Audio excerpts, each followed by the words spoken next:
Hi అండి, ఈరోజు మనం చికెన్తో పికిల్ ఎలా చేసుకోవాలో చూస్తాము. 750 గ్రామ్స్ బోన్లెస్ చికెన్ తీసుకుని శుభ్రంగా కడుక్కుని శుభ్రం చేసుకుని పెట్టుకోవాలండి.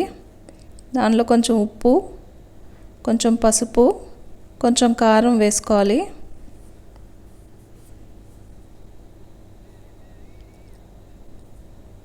ఇది బాగా మిక్స్ చేసుకుని స్టవ్ మీద పెట్టుకుని దీనిలో వాటర్ అంతా ఇంకిపోయే వరకు మూత పెట్టుకుని ఉడకపెట్టుకోవాలండి. ఇది 3 to 4 months వరకు నిల్వ ఉంటుందండి. పిల్లలు బయట చదువుకోవడానికి వెళ్తారు కదండి, వాళ్ళకి చేసిస్తే వాళ్ళు బాగా తింటారు. ఆ చికెన్లో వాటర్ అంతా ఇంకిపోయే వరకు ఉడకపెట్టుకోవాలండి. ఇంకిపోయింది, స్టవ్ ఆఫ్ చేసుకోవాలి. వేరే గిన్నెలో ఒక 300 గ్రామ్స్ వరకు ఆయిల్ తీసుకోవాలండి.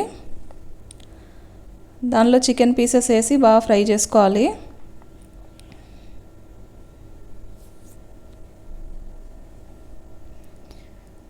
ఇది ఫ్రిడ్జ్లో అయితే చాలా రోజులు నిల్వ ఉంటుందండి, ఎయిర్ టైట్ కంటైనర్లో మనం నిల్వ చేసుకుంటే.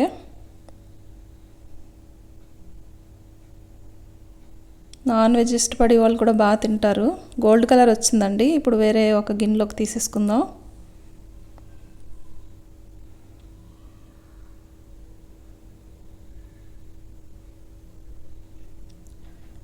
జీలకర్ర, కరివేపాకు, ఎండుమిర్చి వేసుకుని ఫ్రై చేసుకోవాలండి ఆయిల్లో.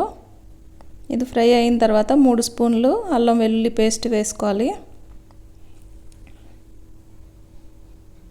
ఇవి తడి లేకుండా బాగా ఫ్రై చేసుకోవాలండి, లేకపోతే పచ్చడి పాడవుతుంది.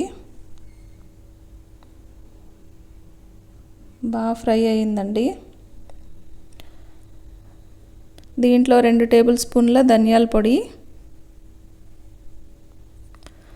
ఒక 1/2 టీ స్పూన్ వచ్చి లవంగాల పొడి అండి, ఒక 2 టేబుల్ స్పూన్లు సాల్ట్ చూసుకుని తక్కువైతే మళ్ళీ మిక్స్ చేసుకోవచ్చండి. ఒక 6 టేబుల్ స్పూన్ల కారం వేసుకోవాలి. ఇది బాగా కలుపుకోవాలండి.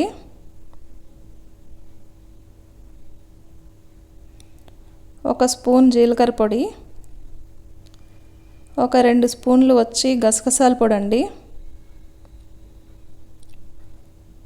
ఒక 1/2 స్పూన్ వచ్చి నిమ్మప్పు. తర్వాత చికెన్ వేసుకుని బాగా కలుపుకోవాలి. నిమ్మప్పు ఏంటంటే పాడవకుండా ఉంటుందండి. ఇది చల్లారిన తర్వాత మనం ఒక డబ్బాలోకి తీసుకుని నిల్వ చేసుకోవడమే.